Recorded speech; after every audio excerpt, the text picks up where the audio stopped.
Física, vamos a ver que está presente no solo en el alimento en sí mismo, sino también en todo lo que es la industrialización del alimento, desde la recepción de la materia prima, los procesamientos que sufre, el almacenaje, la distribución, la comercialización. Está presente siempre los principios o las leyes de la física en todo lo que hace al ámbito de los alimentos. Vamos a ver algunas definiciones generales sobre física de los alimentos. Comprende el estudio de interacciones físicas en términos de principios físicos aplicados a sistemas complejos, como el caso de los alimentos. Otra definición dice que comprende los principios físicos de las reacciones y conversiones que tienen lugar durante la manufactura, la manipulación y el almacenamiento de los alimentos. Bueno, acá ustedes pueden ver esta imagen, estos gráficos, corresponde a un paraboloide hiperbólico, perdón. Acá tienen la ecuación física que lo representa y ese mismo aplica, por ejemplo, para este tipo de papitas fritas muy conocidas que son las de la marca Pringles. Ustedes para que puedan ver que en el proceso de manufacturación, teniendo en cuenta los ingredientes y cómo se fabrica este producto, se obtiene un formato muy característico que hace a la marca de este tipo de papitas fritas. Bueno, vamos a repasar algunos conceptos básicos de física y van a ver que todas ellas están aplicando también a lo que es los alimentos. Por ejemplo, arrancando por las unidades de medida. Las distintas unidades de medida, bueno, acá están en el sistema internacional y acá están en el sistema que se llama Feet, Pound and Second, de la denominación del inglés, que lo usan mucho los americanos y los ingleses. Por ejemplo, la longitud, medida en metro, la masa, medida en kilogramos, el tiempo en segundos, las áreas en metros cuadrados, el volumen, la velocidad, todo relacionado realmente directamente con los alimentos y con los procesamientos que hacen falta para fabricar alimentos. Bueno, acá tenemos más unidades de medida, un poquito más complejas, estas son las más simples, estas un poquito más complejas, por ejemplo, para ver la capacidad eléctrica, el faradio, o bueno, temperatura en grados Celsius, ustedes las conocen, pero temperatura también están las mediciones que se hacen en los grados Fahrenheit o los grados Kelvin, por ejemplo, la frecuencia en hercios, la energía en julio o joules, como se dice en inglés. Bueno, la luminosidad se mide en lumen y así tenemos distintas unidades, por ejemplo Newton que mide la fuerza, la resistencia en los ohmios, no sé, hay distintos tipos de unidades y todas ellas van a aplicar o ya sea un motor, a un proceso, a un principio para poder, digamos, modelar y poder fabricar un alimento. Vamos a ir retomando algunas de ellas. Bueno, primero que todo, aclararle acá el LSI, que es el Sistema Internacional de Unidades, que es el que nosotros usamos para, digamos, acá tenemos las básicas, las primeras que se establecen, la longitud, masa, tiempo, electricidad, que se mide en amperes, la temperatura termodinámica en grados Kelvin, la luminosidad, la intensidad lumínica en candela, bueno, y la cantidad de sustancia en mol. Toda esa la van viendo en física, después en físico-química, la van a utilizar en numerosas materias y por supuesto va a aplicar mucho en cuando tengan todas las tecnologías.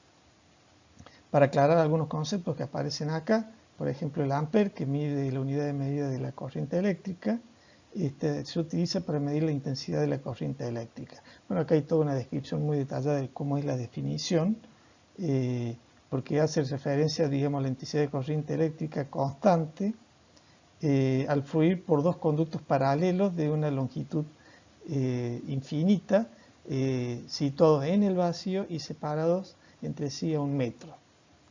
Que eso es necesario para producir una fuerza de 2 por 10 a la 7 newtons por metro.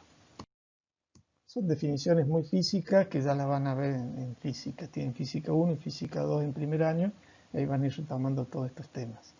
Bueno, con respecto a la temperatura, es una magnitud referida a la noción de calor medible. Porque por un lado tiene el calor y temperatura no es lo mismo. El calor es, digamos, la energía que tiene el sistema, y la temperatura es para magnificar ese calor. Bueno, hay que tener en cuenta que a medida que es mayor la energía cinética dentro de un sistema, se observa que se encuentra más caliente, o sea, y eso ustedes lo van a ir determinando, darle un valor de magnitud, y eso lo van a hacer a través de la temperatura. Bueno, con respecto a la intensidad luminosa, como ya les había dicho, hace referencia a la cantidad de flujo luminoso que emite una determinada fuente, y que su unidad de expresar, digamos, la medida de esa intensidad lumínica es la candela. En cuanto al mol, esto ya es algo un poquito más distinto, hace referencia a la cantidad de materia, y para tener en cuenta esto, se tiene en cuenta el número de unidades que tiene esa materia, ya sean átomos, o moléculas, o iones, o electrones, y de esa manera se determina lo que es un mol. Ese número de unidades es 6,022 por 10 a las 23. Si estamos hablando de una molécula, entonces vamos a decir, bueno, el agua, que está formado por un oxígeno y dos hidrógenos, dice M218, entonces en 18 gramos de agua ustedes van a encontrar ese número de moléculas o de unidades que forman esas moléculas de agua. Bueno, hay que considerar que la física estudia la materia y la energía y cómo estos interactúan. Bueno, considerando un alimento y teniendo en cuenta los procesamientos de los alimentos, van a estar involucradas las transformaciones que van sufriendo en cuanto a la materia, la energía que produce ese alimento. El tema de energía, cuando hablamos de alimento, enseguida nos viene a la cabeza los rotulados nutricionales, en donde el primer punto que hace referencia a la energía que tiene ese alimento. Bueno, ahí se habla de calorías o kilocalorías. Desde el punto de vista de la física, la energía se define como la capacidad para realizar un trabajo, fuerza de acción o fuerza de trabajo. La unidad que se utiliza, digamos, para medir esa energía es el joule o el julio. Bueno, y tiene en cuenta, en cuanto a lo que es caloría, hace referencia más bien a la cantidad de calor, que como ustedes saben es una forma de energía, necesaria para producir un incremento de 1 grado centígrado en una muestra de agua que tiene 1 gramo. Y para que esa muestra de agua de 1 gramo pase de 14,5 a 15,5 grados centígrados. Eso es el equivalente a una caloría. También, digamos, es una forma de medir la energía, pero acá no para hacer un trabajo, sino para expresar, digamos, la energía que tiene acumulada una sustancia. El concepto de energía se aplica mucho en nutrición, como le había dicho anteriormente, cuando ustedes hacen referencia al consumo de un alimento, y bueno, entonces cuando consumen un alimento hay que saber, digamos, desde el punto de vista nutricional, que esos alimentos van a aportar energía para que una persona se mantenga viva fisiológicamente, digamos, sana y saludable.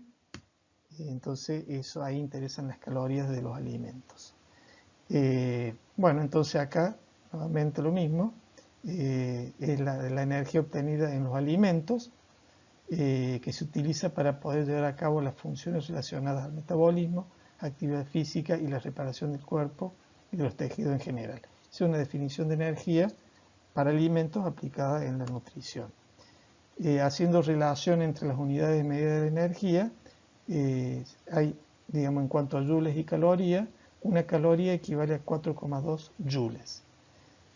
Una caloría, pero con C mayúscula, equivale a 1000 calorías con C minúscula, y que es lo mismo que decir una kilocaloría, digamos, con C minúscula. Esta kilocaloría es la que se toman en cuenta para los alimentos, y que a su vez en algunos casos se la expresa en joules, y la relación que hay es 4,184, que redondeando se dice 4,2. Bueno, también se sabe que esto es un valor promedio. Una persona adulta de aproximadamente unos 70 kilos necesita unas 2000 kilocalorías diarias. Por lo tanto, si eso lo vamos a transformar en joules, eso va a equivaler a 8.369 kilojoules. O que es lo mismo de decir 8.369.800 joules. Acá simplemente para que ustedes vean alimentos que se pueden decir que son bajas en calorías, pero después tiene otros alimentos que ya no son tan bajos en calorías. Por ejemplo, una hamburguesa tiene 2000 joules o 1204 galletitas, esa galletita tipo americana, las cookies. El chocolate, por ejemplo, unas 1000, una barrita de chocolate, un heladito, unos 900 joules. Pero eso, si lo transformamos en kilocalorías, que es lo que nosotros estamos acostumbrados a usar, los valores son otros. Hay que dividirlo por 4,2. Esos serían los valores de una hamburguesa: 480, 285 galletitas, 240 la barrita de chocolate y 215 un helado. Esto es una idea muy aproximada, porque obviamente todo esto depende del peso. No es lo mismo una hamburguesa pequeña que una hamburguesa grande. Mientras más gramos tiene el producto, muchas más calorías va a tener. Pero son aproximaciones para que uno tenga una idea con un alimento. Vamos a ver un poco el rotulado nutricional. Como dijimos, en un rotulado nutricional, este es el del Mercosur, con las cuestiones que son obligatorias y otras que uno los puede ir agregando si hay algún, digamos, aporte que quiera destacar en el rótulo. Como ustedes pueden ver, el primer parámetro que se tiene en cuenta son las kilocalorías. Este es un producto cuya porción son, digamos, 26 gramos. Acá tiene el valor expresado por 100 gramos, acá en los 26 gramos. Y en esta columna el IDR, sería los valores diarios requeridos, expresados en porcentaje en función del aporte que está haciendo el alimento. Bueno, acá otro detalle para que ustedes tengan en cuenta: cuando quieren calcular la energía de un alimento, se tienen en cuenta los tres nutrientes primarios. Las proteínas, los gramos de proteínas, se multiplica por 4, los gramos de carbohidratos por 4 y los gramos de grasa por 9. O sea que la grasa aporta el doble de calorías que lo que aportan los carbohidratos y las proteínas. En este caso particular, este alimento tiene 20 gramos de proteínas por 4, 35 de carbohidratos por 4 y 15 de grasa por 9. Este sería el aporte total que tiene de energía el alimento, digamos, ese producto. Pero bueno, esto es un poquito más novedoso y esto ya se está usando en otros países, si bien todavía no aplica acá para Argentina. Además de los 4 kilocalorías por gramo en las proteínas, los 9 en las grasas y los 4 en los carbohidratos. En el caso que el producto tenga alcohol, hay que multiplicar por 7 los gramos de alcohol que tiene. Y de las fibras, que siempre se consideran 0, ya en otros países como Estados Unidos, Europa, no se toma 0 porque hay alguna parte de la fibra que sí se aprovecha y se consideran 2 kilocalorías por gramo. Se los pongo con signo de pregunta para que es un tema que ustedes vayan considerando. En algunas legislaciones ya se consideran y en otras no. Otro de los principios que son, o leyes que tienen en cuenta la física, es el tema de los gases. Y esto también va a aplicar mucho a los alimentos, porque, por ejemplo, están envasando unas papitas fritas y, bueno, van a tener que hacerle un barrido con nitrógeno y ahí van a tener que utilizar los principios de digamos, esta ley de la física de los gases, en cuanto a la presión que hace sobre el paquete, el flujo que le van a poner, bueno, la temperatura y todas esas cuestiones que influyen sobre los gases. Lo básico en el tema de gases están las leyes, las leyes que hizo Boyle-Mariotte, Charles y la ley de Gay-Lussac. Todas ellas ahí, digamos, relacionan, digamos, a los gases con la presión, el volumen y la temperatura. Siempre se estudiaron en sistemas cerrados. Por ejemplo, la de Charles dice que un gas ideal a presión constante, el volumen es directamente proporcional a la temperatura absoluta. Este es un repasito de un tema que ustedes ya vieron en secundaria y que van a retomar ahora cuando hagan física. La de Gay-Lussac dice que las presiones ejercidas por un gas sobre las paredes del recipiente que lo contienen son proporcionales a sus temperaturas absolutas cuando el volumen del gas es constante. La de Boyle dice que la presión de un gas en un recipiente cerrado es inversamente proporcional al volumen del recipiente cuando la temperatura es constante. Bueno, acá simplemente le pongo un bollo de pan en donde, digamos, se ha hecho trabajar ahí una levadura, se produjeron pequeñas burbujitas de aire, cuando ustedes lo hornean, hace que la temperatura, el gas, aplicando las leyes, aumenta, digamos, la presión, la ejerce sobre las paredes de esas pequeñas burbujitas de aire, y hace que la masa se expanda y queda el pan leudado, cuando lo hornean todavía toma un volumen mayor.